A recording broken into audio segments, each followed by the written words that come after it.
बुजुर्गों, साथियों, कोई पार्टी नहीं चाहती कि मुसलमान इकट्ठा हो, मुसलमानों की पार्टी बने, मुसलमान का नेता बने। इसलिए क्योंकि हम वोट का समुंदर हैं, हम बहुत हैं। अल्लाह का शुक्र है कि अल्लाह ने हमें एक कायद दिया जो तमाम मशकूरा सलाहियतों और खूबियों के अमीन जनाब असदुद्दीन ओवैसी साहब, जो आज हिंदुस्तान में सियासत में एक अहम मुकाम हासिल कर चुके हैं, जो हमारी कौम को बेदार करने संवारने की हर मुमकिन कोशिश करते जा रहे हैं और आज वो हमारे मुल्क के नामवर फर्जंद हैं। हालात ज़माना और कानून पर उनकी उंगलियों की गिरफ्त बहुत मजबूत और मुस्तहकम है। आज हमें अपने कौम के मुखलिस लीडर का शुक्रगुजार होना चाहिए कि तो ज़ाफ़िशानी से हमारे अंदर इज्तिमात की राह हमवार की है। अगर हम इस बात को नहीं समझे तो तारीख हमें फरामोश कर देगी। बुजुर्गों, साथियों, जेल बंद हो गई है, इस खत को भेजने की फिक्र में है। आपसे दरख्वास्त करता हूँ कि आप मेरी सेहत और जेल से जल्द रिहाई की खुसूसी दुआ करें। खुदा हाफिज। आपका अतीक अहमद।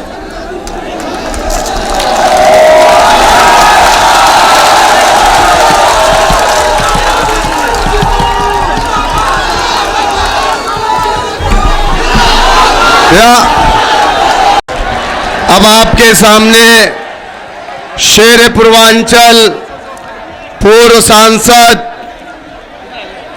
सरजमीन इलाहाबाद से जिनका ताल्लुक है, जिन्हें उत्तर प्रदेश की योगी सरकार ने जेल के अंदर, वो भी उत्तर प्रदेश में नहीं अहमदाबाद में रखा है, वो शेर पूर्वांचल जो डरा नहीं, आज भी डटा हुआ है, वो शेर पूर्वांचल जिसने शेर हिंदुस्तान को अपना कायद तस्लीम किया, वो शेर पूर्वांचल जिसे आप पूर्व सांसद जनाब अतीक अहमद साहब के नाम से जानते हैं, वो शेर पूर्वांचल की अहलिया हमारी भाभी जनाब शाइस्ता परवीन साहिबा हमारे दरमियान में तशरीफ फरमा है और शेर पूर्वांचल ने अहमदाबाद की साबरमती जेल से एक पैगाम भेजा है। नौजवानों, वो पैगाम आपके लिए है, वो पैगाम आपको खामोशी से सुनना है, वो आपको उनकी अहलिया जनाब शाइस्ता परवीन साहिबा पढ़ करके सुनाएंगी।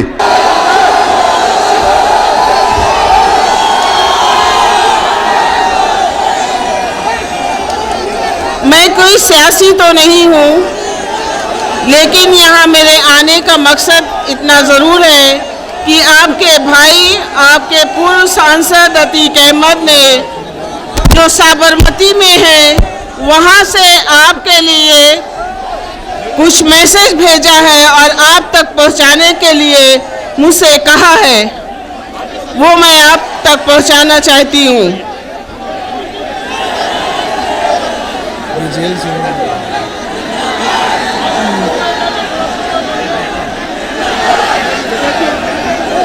मेरे बुजुर्गों, नौजवानों और साथियों, अस्सलाम वालेकुम। मैं अतीक अहमद ये ख़त गुजरात की जेल से लिख रहा हूँ। मेरा भाई जेल में है, मेरे बेटे को फर्जी फंसा कर इनाम रखा हुआ है। मजबूरी और ज़रूरत को देखते हुए मुझे अपनी बीवी से कहना पड़ा कि आप ही मेरा ख़त जाकर पढ़ के मेरे बुज़ुर्गों और भाइयों को मेरा सुनाओ। बुजुर्गों, नौजवानों और मेरे साथियों, कौमों की ज़िंदगी में आज सियासत की बड़ी अहमियत है। इससे मुस्तकबिल के सारे रास्ते तय होते हैं। यह बात इस मुल्क के मुसलमानों पर भी लागू होती है। उनके सोचे समझे फैसले में आने वाली नस्लों का मुस्तकबिल भी तय होता है। हिंदुस्तान की आज़ादी और मुल्क के बंटवारे के बाद हिंदुस्तान का मुसलमान सियासी तौर पर मुंतशिर रहा, जिसकी उसे भारी कीमत देनी पड़ी और अभी भी देनी पड़ रही है।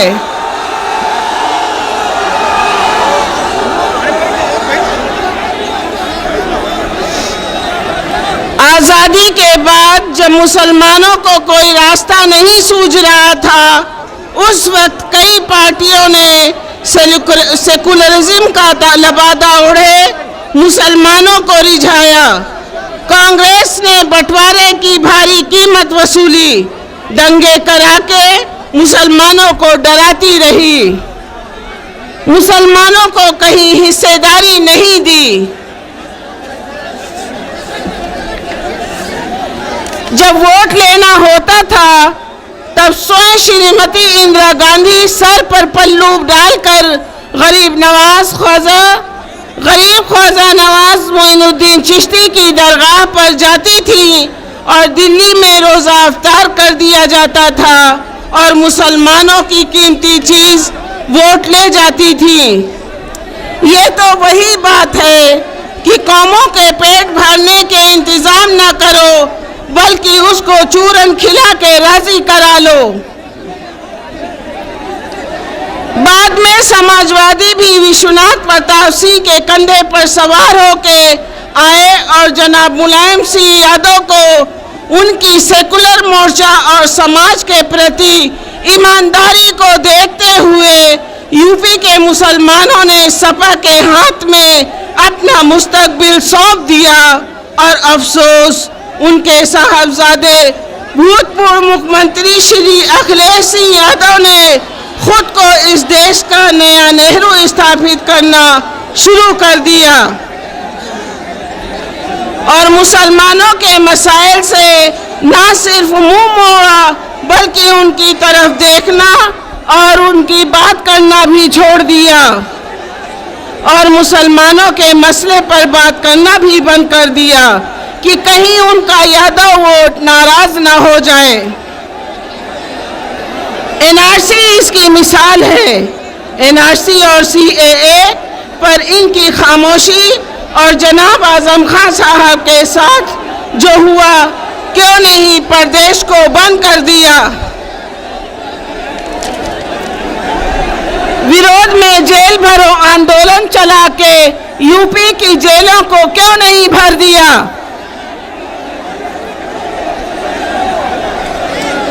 बुजुर्गों और साथियों, अखिलेश जी ने मुख्यमंत्री रहते मुझको भी जेल में भेजा और हाई कोर्ट में हलफनामा दिया कि इनकी जो जमानतें हो चुकी हैं उनको हम निरस्त कराएंगे और बहुत सारी जमानतें हमारी निरस्त भी करा दिया।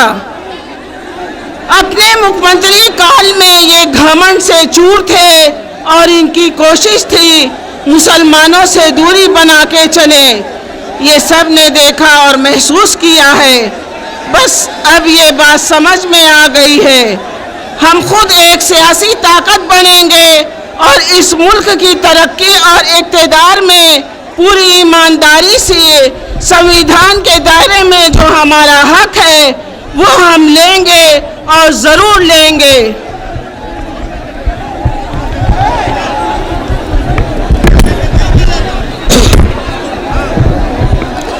आज़ादी के 70 साल बाद भी आज मुसलमान या तो टायर का पंचर बना रहा है, टेंडर या पेंटर है, या मजदूरी कर रहा है।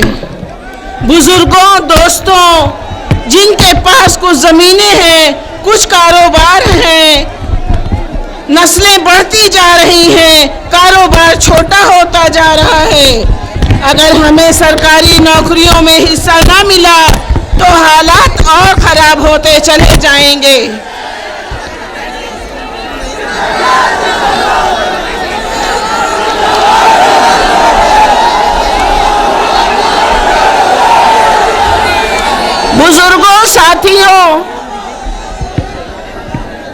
बुजुर्गों, साथियों, आज हर समाज ने अपना नेता बना लिया है और अपने नेता को राजा बना लिया। सिर्फ मुसलमान ही ऐसा है जिसका राजा तो छोड़ो कोई नेता भी नहीं बना है। बुजुर्गों, साथियों, नौजवानों, क्या हम जिताने हराने के नाम पर ही वोट करते रहेंगे? आज सपा कह रही है कि हमको वोट दो, नहीं तो भाजपा जीत जाएगी। 5 साल बाद कहेगी फिर हमको वोट दो, नहीं तो भाजपा दोबारा आ जाएगी। हम लोगों ने अपनी जवानी जिताने हराने में खत्म कर दिया।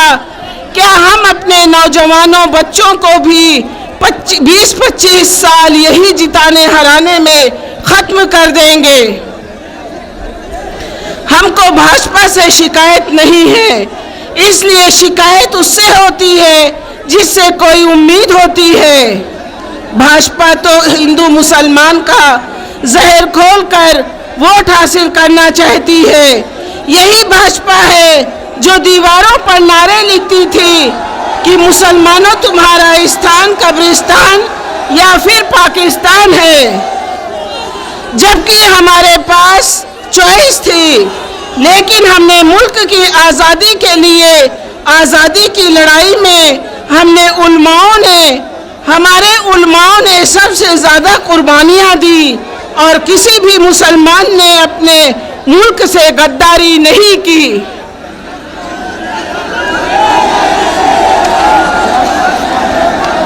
हमारे धर्म में कहा गया है कि हम अपने मुल्क से वफादार रहो। इस मुल्क ने अगर हमें बल्ला दिया तो हम अजहरुद्दीन बन गए।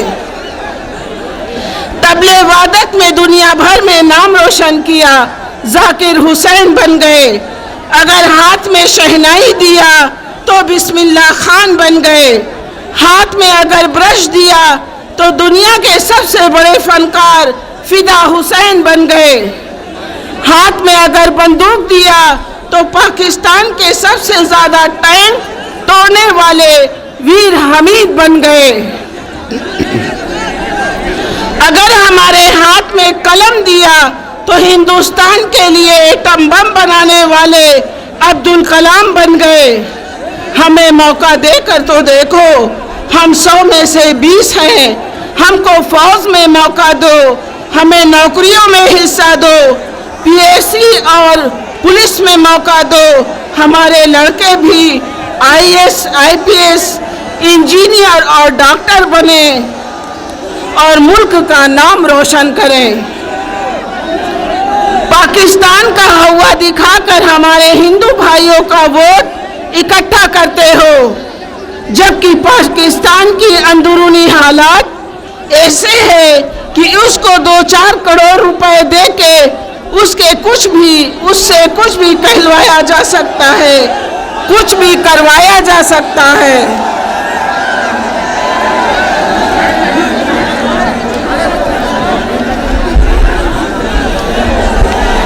आज चीन सैकड़ों किलोमीटर हमारे देश के अंदर घुस के कॉलोनी बना रहा है और आप देश को गुमराह कर रहे हो। फौज में मुसलमानों को मौका दो और हमको ले चलो।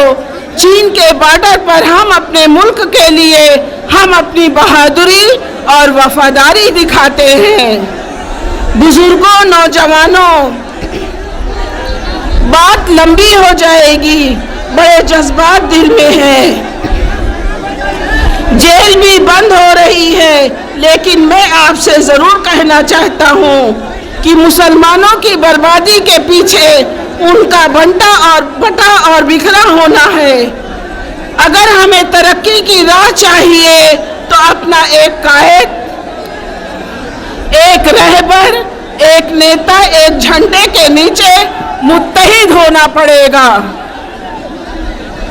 हमारे अंदर इत्तेहाद नहीं है, जबकि कुरान मजीद में अल्लाह ताला फरमाता है कि ए मोहम्मद सल्लल्लाहु अलैहि वसल्लम, हमने आपको जोड़ने के लिए भेजा है, तोड़ने के लिए नहीं। यहाँ तक कि मोहम्मद सल्लल्लाहु अलैहि वसल्लम ने फरमाया, अगर सफर में हो तो अपना अमीर चुन लो। बुजुर्गों, नौजवानों, साथियों, इत्तेहाद में बड़ी ताकत है। पहले दुनिया में मजदूरों से 20 घंटे काम कराए जाते थे।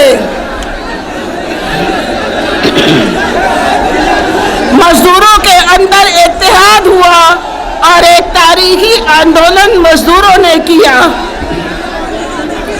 और दुनिया के पूंजीपति और अमेरिका को झुकना पड़ा और अब मजदूरों से पूरी दुनिया में सिर्फ 8 घंटे काम कराया जाता है। इस प्रदेश में जब स्वयं काशी राम जी ने जगाया और दलितों के अंदर इत्तेहाद हुआ तो कई बार मोहतरमा मायावती इस सूबे की मुख्यमंत्री बनी। बुजुर्गों, भाइयों, आपकी तादाद दलित भाइयों से कम नहीं है। आप कब अपना नेता बनाओगे? हमारी आपकी तो बीत गई, लेकिन हमें जिताने हराने के चक्कर खत्म करिए। हर हाल में मुत्तहिद हो जाइए। बुजुर्गों, साथियों, कोई पार्टी नहीं चाहती कि मुसलमान इकट्ठा हो, मुसलमानों की पार्टी बने, मुसलमान का नेता बने। इसलिए क्योंकि हम वोट का समुंदर हैं, हम बहुत हैं। अल्लाह का शुक्र है कि अल्लाह ने हमें एक कायद दिया जो तमाम मशकूरा सलाहियतों और खूबियों के अमीन जनाब असदुद्दीन ओवैसी साहब, जो आज हिंदुस्तान में सियासत में एक अहम मुकाम हासिल कर चुके हैं, जो हमारी कौम को बेदार करने संवारने की हर मुमकिन कोशिश करते जा रहे हैं और आज वो हमारे मुल्क के नामवर फर्जंद हैं। हालात ज़माना और कानून पर उनकी उंगलियों की गिरफ्त बहुत मजबूत और मुस्तहकम है। आज हमें अपने कौम के मुखलिस लीडर का शुक्रगुजार होना चाहिए कि तो ज़ाफ़िशानी से हमारे अंदर इज्तिमाद की राह हमवार की है। अगर हम इस बात को नहीं समझे तो तारीख हमें फरामोश कर देगी।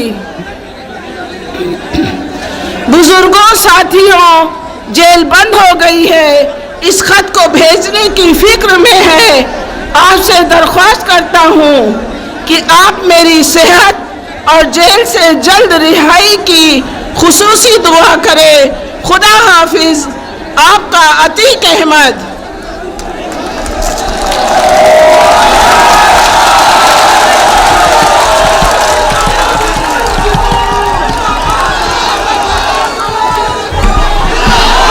या